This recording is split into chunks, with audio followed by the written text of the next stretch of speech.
Hey guys, I'm your host Matt and welcome back to Hardware Unboxed.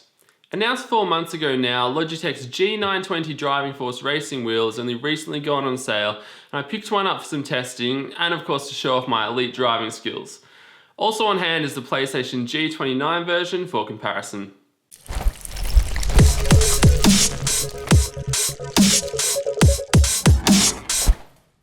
The G920 is Logitech's first force feedback racing wheel available for the Xbox One. However, we'll be looking at it and testing it from a PC user's perspective. It's the follow-up to their highly acclaimed G27 racing wheel, which at this stage has an average user review score of 4.5 stars from over 1,200 reviews on Amazon. Much like the G27, the G920 delivers its force feedback utilizing a powerful dual-motor force feedback transmission with anti-backlash helical gearing, modeled after the gearing used in real-world car transmissions. Logitech claims this feedback system realistically simulates the feel of weight shift, road conditions, and tyre degradation, so you can feel understeer and oversteer, as well as traction loss and more. The G920 is also designed to be extremely durable, and it certainly has a solid feel about it. It's a design combined of metals and plastics, including solid steel ball bearings in the wheel shaft, anodized aluminium spokes, as well as stainless steel paddle shifters and pedals. The wheel itself is of high quality, supposedly wrapped in hand-stitched leather.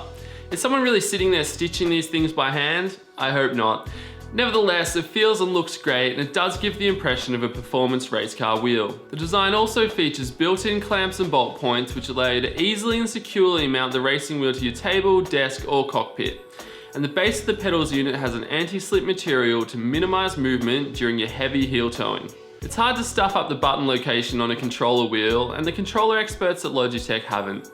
This time, all your standard face-up Xbox buttons are on the front of the wheel as opposed to the shifter on the G27, and they work and feel good, just as you'd expect. The pedal system comes standard with a clutch. However, unlike the previous G27 model, the actual shifter is disappointingly sold separately for an additional $60-ish.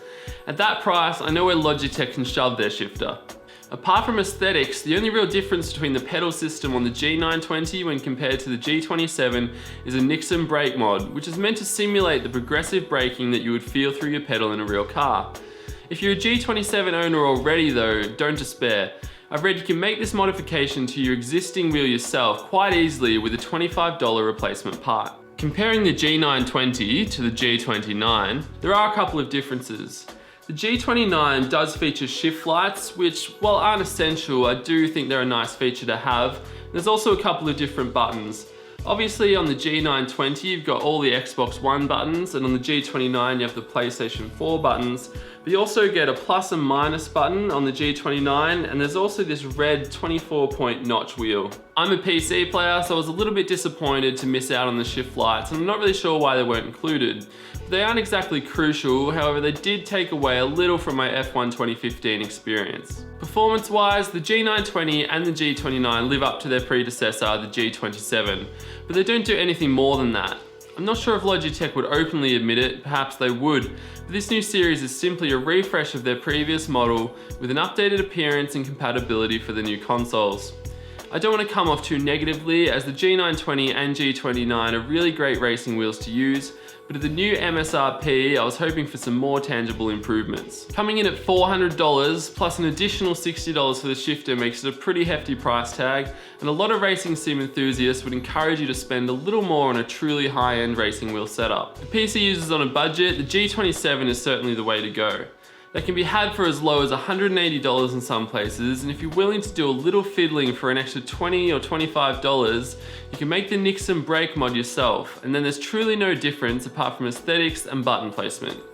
I think I speak for most racing gamers when I say that mid-race, the last thing I'm thinking about is how the steering wheel looks or where my Xbox buttons and D-pad are. Overall, the G920 and the G29 are certainly a nice setup. They both look great, and durability should never be a concern. They also both come with a 2-year limited hardware warranty, and Logitech are known for having great customer support. My only qualm with the package is the price. Perhaps if the shifter was included, it would be a little bit easier to swallow. Thanks for tuning in again to Hardware Unboxed. I'm your host Matt, and I'd love to hear your thoughts in the comments. Would you consider buying the G29 or G920? Beep beep. Yeah.